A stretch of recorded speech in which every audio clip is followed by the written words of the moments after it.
Guys, if you were in the stadium truck game from the mid-80s all the way up to now, man, this field was covered. There were everybody and their brother made a stadium truck that you could play with. So you had your Losi Triple XNT, you had your Duratrax Evader, you had your RC10 GT, you had your XTM Nitro Accelerator, you had your HPI Firestorm, you had your Traxxas Nitro Sport, and your Nitro Rustler. So if you were into the Nitro Stadium game, man, you had options and you were in luck. And as a collector and an enthusiast, I try to have them all, and I try to have them in the best condition I could possibly find it. So what is a stadium truck, you ask? Well, a stadium truck has a pretty simple definition. 10 scale, small block, almost always a metal chassis, and rear-wheel drive. And more importantly, it was one of the most economical ways you can go racing. So there's 4 ways to get into stadium trucks right now, Nitro stadium trucks, and the only ready to run you could buy is a Rustler. That's the only one still currently available as far as the Nitro stadium truck.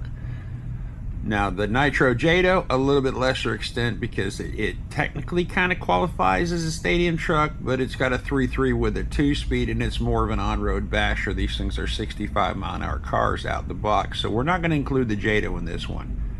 Honorable mention that the Rustler is a 50-mile-an-hour car out of the box, but this one doesn't mind the dirt. Second way to get into stadium truck Nitro is, well, get your hands on a Team Associated RC10 GT re-release. I got this one, built it on the channel, and this thing is an amazing little rig. Little challenging, but listen, kits are supposed to be. They're not ready to run. Third way is get your hands on a beater off the old interwebs. This one, I think I bought this accelerator off of eBay for next to nothing, but she is rough. But then you got to scour the interwebs even more to try to find parts for these things. Now this one I got, it's missing the right rear axle, the engine's locked up, but she's all there. So this one is actually going to be a very excellent candidate for restoration. But let's look at the fourth way. Fourth way is going to be the toughest way. And the toughest way is to scour the interwebs and score yourself a brand new one.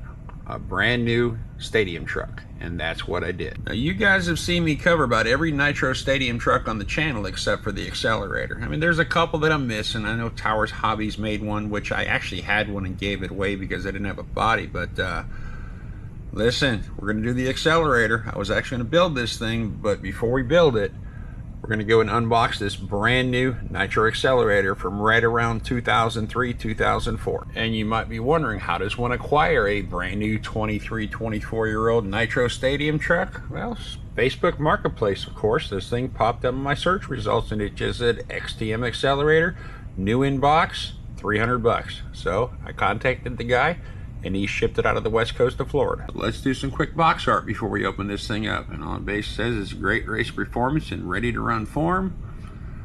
Steering servo, saver assembly, silicone fuel line, throttle servo, rear chassis brace, dust-proof receiver box, steering servo, track-ready tires, long travel coilover suspension, foam air filter, 18-inch and pull start, tune pipe, quick flip fuel tank lid, complete ball bearings, adjustable slipper, LCG, multiple shock adjustments, and thick aluminum chassis with countersunk hardware. So now this rig is not brand new. I mean, it's new, it's never been ran, but that is an open box. But that doesn't make me it doesn't make me unhappy at all because it's all there. So let's go and get this thing out of the box and see what we're looking at. So we got the car. She's no longer strapped down. We got our high-tech Aggressor radio, AM of course.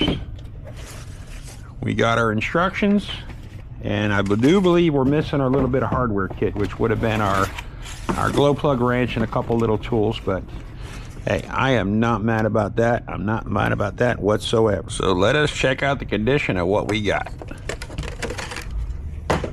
Yeah, guys, I would definitely say she is definitely brand new, like the RC10 GT. I don't know if you guys see these little foam like protectors on all the balls are still there. Looks like we got a charge port, a radio box. So looks like we have this thing is set up for a hump pack because this will be a charging port. Slipper clutch, servos are moving. So cool, everything's there. Looks like she's got a 3mm metal chassis on her. She's got a tune pipe. pull start 18, which that would be made by SH engines. So I vote the next thing we do, let's get this battery box out and see what she's going to take for battery. And you guys know that I am all about the yeet with the impact, but these are 1.5s holding these battery box set together. So we will use our MIP. Oh, so we do have batteries in here. Something tells me the batteries they have power to them, but we're going to replace those. And the scary part about buying an old new Nitro that's been sitting in the box is it doesn't feel like it, but hopefully nobody left any batteries in this high-tech. And nope, never had, no, it's had batteries in it, but at least somebody bothered to take them out. So what I'm gonna do, guys, I'm gonna slap a dozen batteries in this thing and we'll see if our electronics are any good. All right, guys, so with a 8 of Bezos is best, and I got batteries in this thing. First we're gonna do, let's turn the controller on. Okay, we have a green light. That is a gold, and it is marked on and off, so let's go on. Hey, look at that. I mean, throttle trim's way off, or steering trim. I'll kind of square that up a little bit. And throttle, well, throttle's, yeah. Throttle is reverse, so no biggie there. Now these are the basic of all basic 2-channel AM transmitters. She got steering trim, throttle trim, but we need to reverse the servo for the throttle. You pop off this red cover, throttle, normal, reverse. So click reverse. Now our throttle is doing throttle things. This engine's kind of interesting because it's rear exhaust, but it is a rotary carb. So, and the reasons we go through electronics first, because if this thing runs and it doesn't have electronics, it's not a great Nitro. It's just a Nitro. So if we have to deal anything with servos, anything with radio, anything like that, I want to know that before we even decide to put fuel in this thing. All right, so let's dig a little deeper into what we can see. And the first thing I see on this thing that you don't see in a lot of these stadium trucks are we have threaded body aluminum shocks, which are kind of cool. I mean, there's nothing wrong with clips, but these things are just, it's easier not to go find your box clips when you want to raise or lower the car. Now the shocks have boots on them, and I don't see any leaks, and it actually feels really good. I mean, it feels solid as far as the suspension goes. Looks like we got an aluminum servo saver up there. Our shock towers are plastic, which is, you know, no big deal, but they are. And our our dry shafts on this thing are in fact CVAs. So that being said, I vote we go and heat this thing up, see if she'll run. All right, guys, a little warm up for a brand new engine. If I get 140 above, we got 165. So what we're gonna do, controllers on, we're gonna go to our throttle trim. We're just going to raise our throttle just a little teeny tiny bit. And what I'm going to run in this thing, I got a gallon of Dynamite 20 that I got in a collection that was in a sealed bottle. So I'm going to try to burn through that to get some of this stuff going through break-in. So the theory would be this thing should now fire right up with the proper amount of glow driver.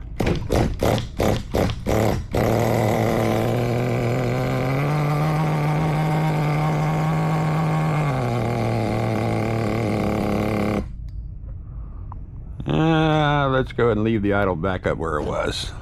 We're going to run this thing outside, run some tanks through it.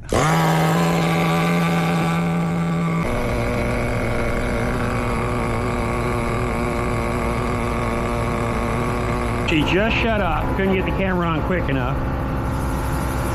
We got 190 out of it. We want to get a little teeny tiny bit more temperature out of it, even though 190 is okay. She's a 2-needle carb. We're going to give her about an hour.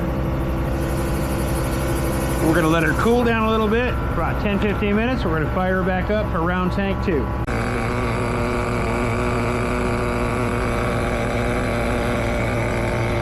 We're not going to run this one all the way out, guys. Let's see what kind of temps we get out of it, out of our second tank, 193. We're going to live with that. Let me go ahead and throw another tank in there after she cools down. Then we're going to bring her inside and have a little bit of fun with her.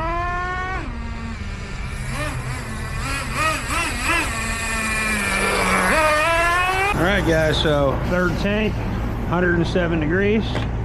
Let's run through this, and once we get through this tank, then we can go to having some real fun tires on the ground.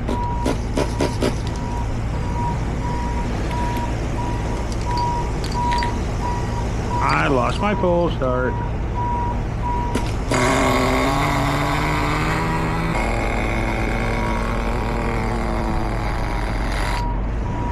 Eek, that's a lot of oil.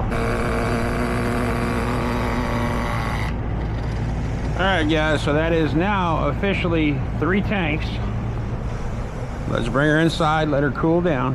It's kind of a weird day out here today. It's like really cloudy, but it's cool. It's like 85 degrees, and that may seem like not too cold to some of you guys, but we've been high 90s now for months. Literally months. Alright guys, so from here, now that she's broke in, we're going to double check all of our wheel nuts.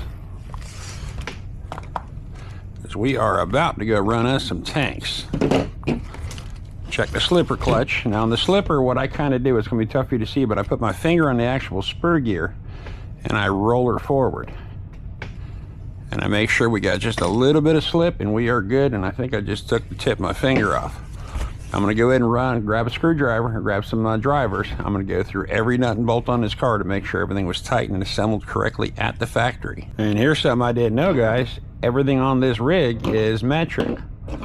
Because your, where's it at? Your 1/16 is 1.5, but past that, everything else in this thing is 3/32 or 5/64. But she is nice and tight. We're going to top the fuel back off on this thing. We're going to run it up front. We're going to run a couple tanks, just not mean tanks, just, you know, running it up and down the parking lot, getting a little bit more braking time in it, because once we get to 5 tanks, like the RC10 GT, we're going to have some fun. So now we're just going to run a tank or 2 through this thing, probably 2 tanks.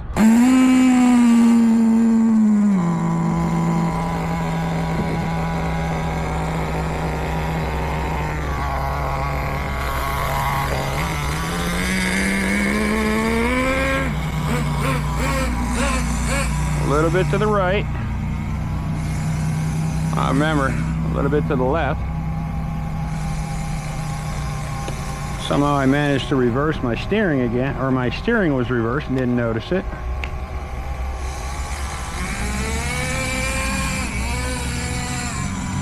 So now we got to go severely to the left.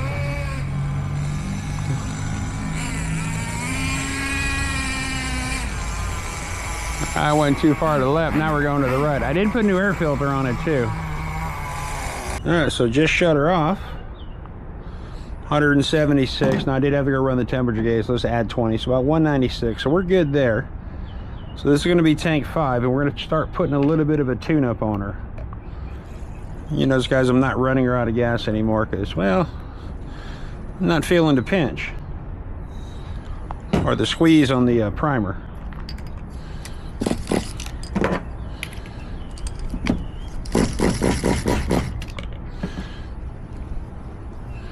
Open that throttle up just a little bit.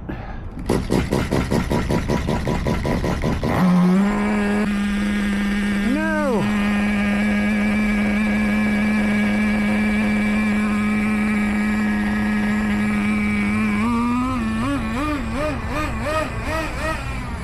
Just start giving her a little bit of beans, guys.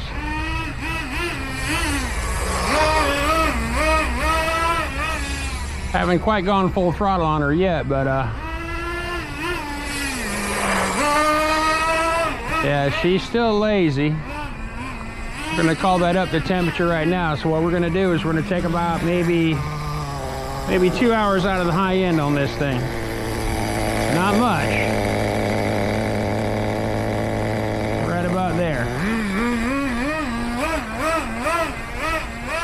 Yeah, she definitely already feels better. She's still rich though.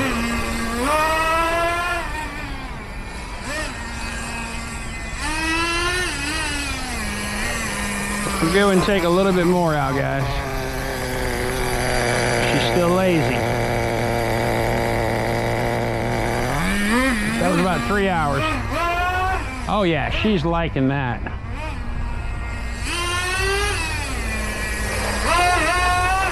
She's liking that a lot.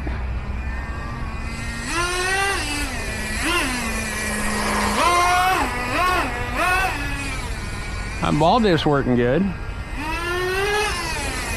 They tore up my RC track and they haven't done anything with it. But it's not nice not to have 100 U-Hauls up here either.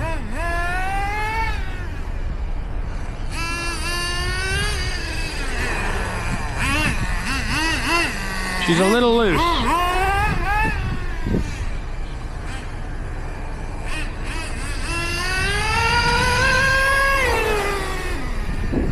little higher than I wanted to go RPM wise, but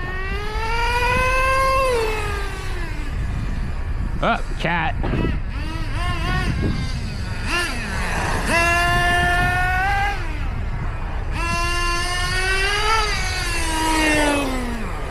Car.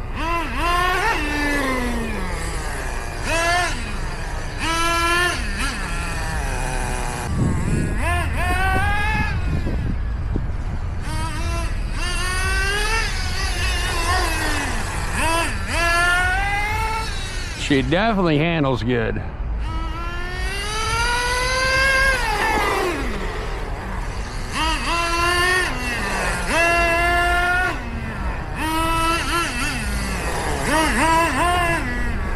Good amount of traffic today, guys, but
guys, this thing is truly a great nitro. This thing is fast. Dare I say it's a little faster than the RC10 GT, the one that the Plus that I got. She handles good, she slides good, she's got plenty of power. I'm gonna call the tune-up that I put on this thing, that's gonna be the final tune. I'm not getting any more greedy than that. The hottest it ever got was 265 degrees, which is a little hotter than I would like, but certainly not as hot as what would be acceptable. Nothing broke. The spur looks good. The pinion looks good. Clutch is good. It gives you a decent idle, nice high idle without engaging. This, guys, is truly a great nitro. But listen, I got to get to work, so I'm going to run this thing again this weekend. Guys, last month's subscriber giveaway, which was the Slayer Pro, took flight yesterday to North Carolina. Congratulations, Brandon Lee. And this Traxxas Jado 3.3, this can take flight to you. I'm going to link that free channel subscriber giveaway in the description of this video. Guys, get entered. We got 25 days left. And she has earned her sticker, number 334, out of my 500 running nitro collection.